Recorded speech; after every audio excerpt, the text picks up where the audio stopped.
Welcome to the deep dive. Today, we're looking at something that could really affect your travel plans pretty soon. The real ID deadline.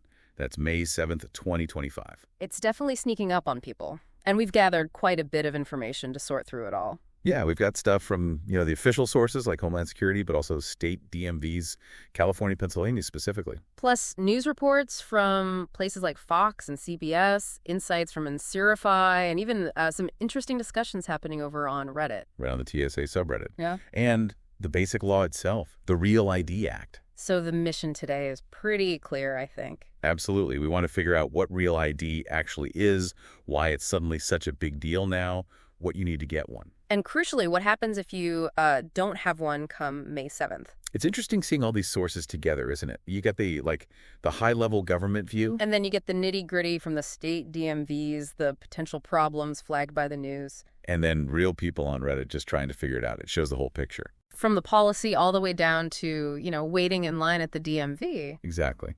So here's a question for you listening. Have you actually looked at your driver's license recently? Specifically for that little star, Yeah. usually in the top right corner. Because that tiny symbol, or the lack of it, could make a huge difference next time you head to the airport for a domestic flight.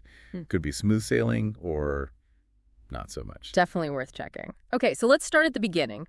What is this Real ID thing? Right. So the Real ID Act itself, it was passed way back in 2005. Yeah, it came about after the 9/11 attacks. The whole idea was to set minimum security standards for state-issued driver's licenses and ID cards. Make them harder to fake, basically. Exactly. And the key part for right now is that starting May 7th, 2025, federal agencies just won't accept licenses that don't meet these standards for certain things. Okay, certain things. What are we talking about there? What are the main ones? The big one for most people is boarding airplanes, commercial flights within the U.S. Domestic flights, yeah.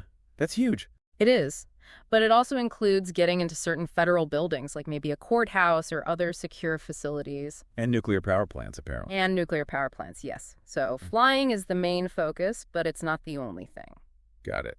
So how do you know if your current license is okay? What's the visual cue?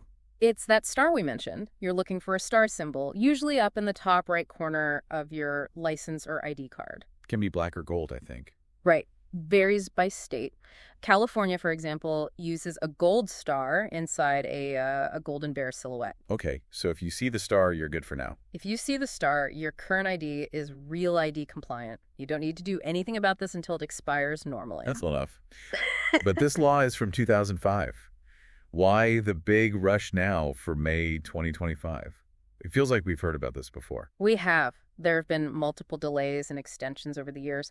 But this May 7th, 2025 date seems to be the final deadline. They're serious this time. Okay, the real deadline for Real ID. Seems like it.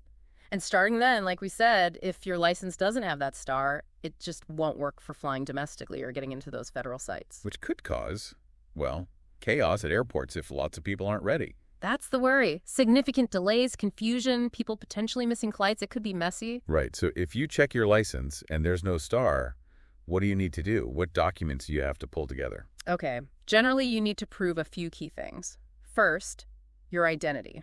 Like who you are, fundamentally. Exactly. So typically, an original U.S. birth certificate or a valid U.S. passport, the book or the card works, or maybe a permanent resident card, a green card. No, I saw something about birth certificates. Not all of them work. And something about laminating. Yes, that's a really important detail. Came up in the California info and some news reports based on Reddit experiences. Abbreviated or abstract birth certificates, usually not accepted. Okay, need the full official one. Right. And laminated ones can also cause problems sometimes. Like there was a case mentioned about a Rhode Island one from 2003. The point is, they want verifiable original level proof. Gotcha. Originals or certified copies are the safest bet for identity. What's next? Then, proof of your social security number. So your actual social security card is best, but a W-2 form or maybe an SSA 2999 form usually works too. Does it need to be the original card? California specifically says no photocopies of the card and they need the full number.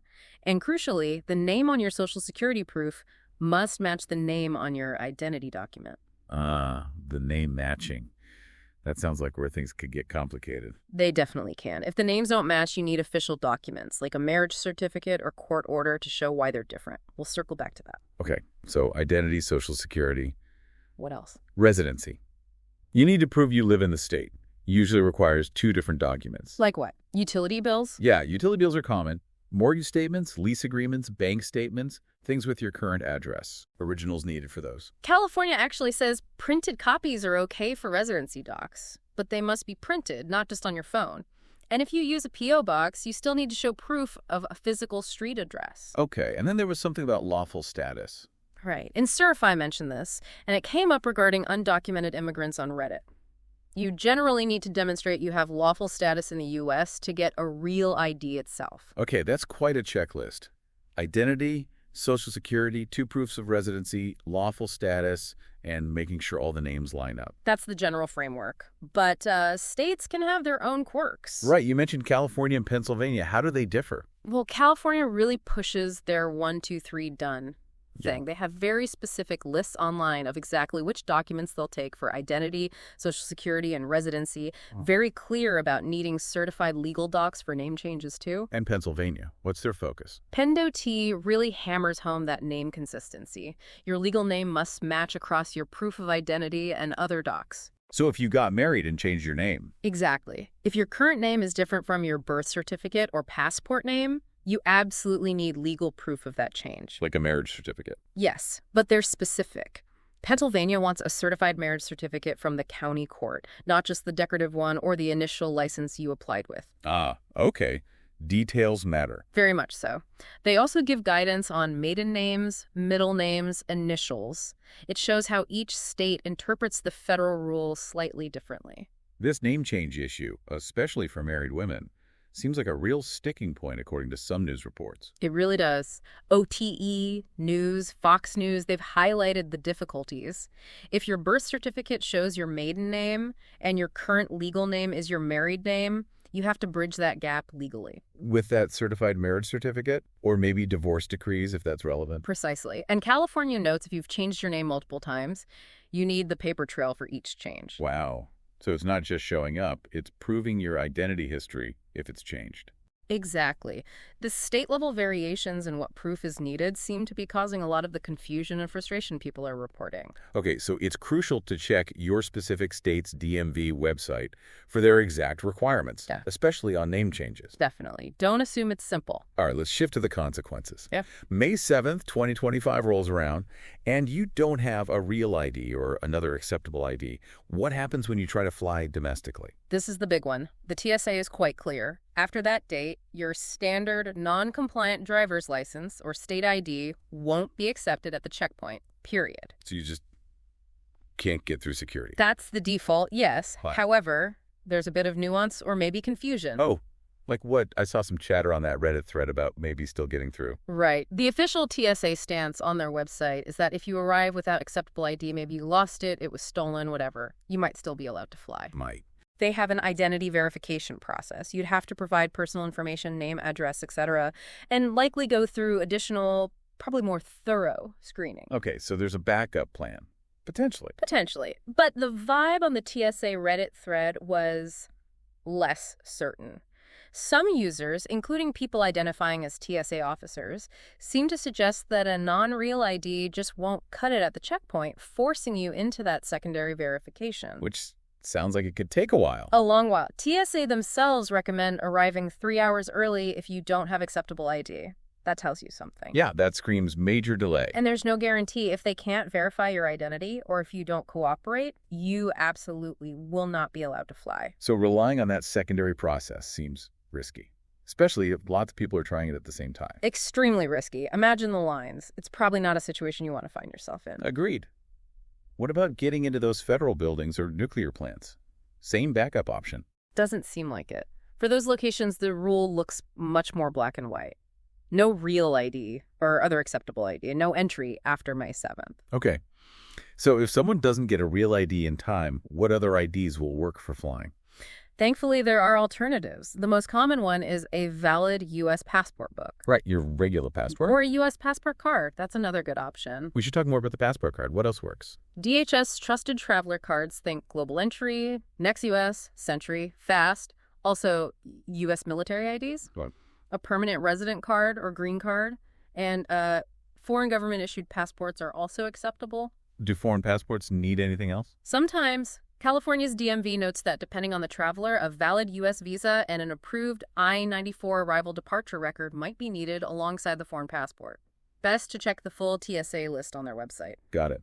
Let's go back to the passport card. You and OT News mentioned it as convenient. Why is that? Well, it's basically the size of a credit card or driver's license, much easier to carry in your wallet than a full passport book. Ah, okay. Less bulky. Exactly.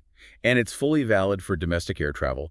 Plus, you can use it for land and sea travel to Canada, Mexico, the Caribbean, and Bermuda.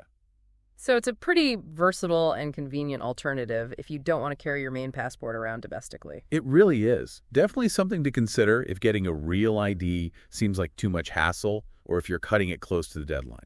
Makes sense. Now, what about undocumented immigrants? The Reddit thread touched on this. How does Real ID affect them? Right. Because the Real ID Act requires proof of lawful presence, the standard types of state IDs sometimes available to undocumented individuals are generally not Real ID compliant. So those IDs won't work for flying after the deadline. Correct. They won't be accepted for federal purposes like boarding planes. However, As an alternative. yes.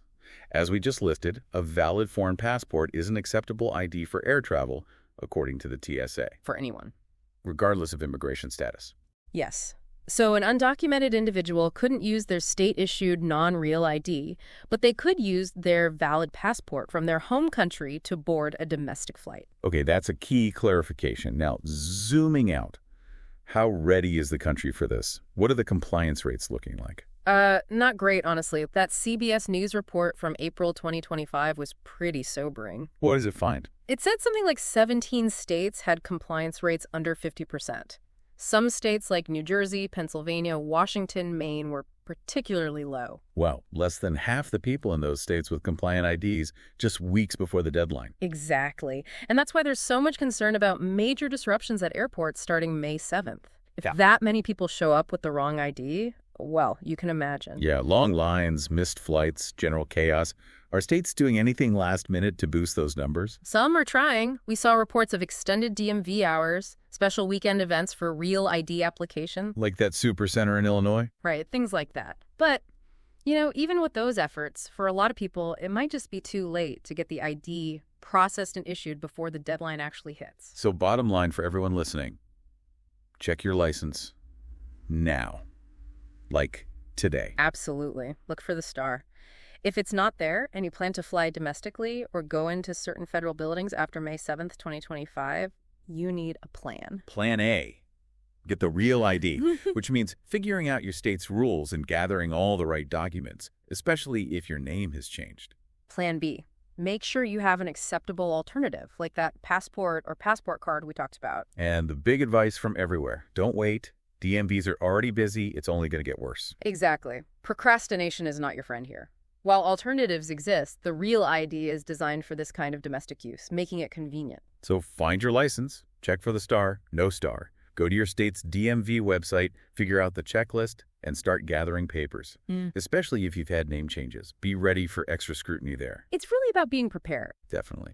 And it leaves us with a pretty provocative question, doesn't it? I think so. With compliance potentially still low in many places, just days out, is this May 7th deadline actually going to happen smoothly? Or are we about to see some serious travel headaches across the country for people who weren't prepared? That's the multi-million-dollar question, isn't it? Something we'll all be watching very closely. For sure. So while this deep dive gave you the overview, remember to check your specific state's DMV website for the final word on requirements. And the DHS and TSA websites have tons of FAQs and the official lists of acceptable IDs too. Use this as your jumping off point to get the specific info you need. Get informed, get prepared, and hopefully keep your travel plans on track.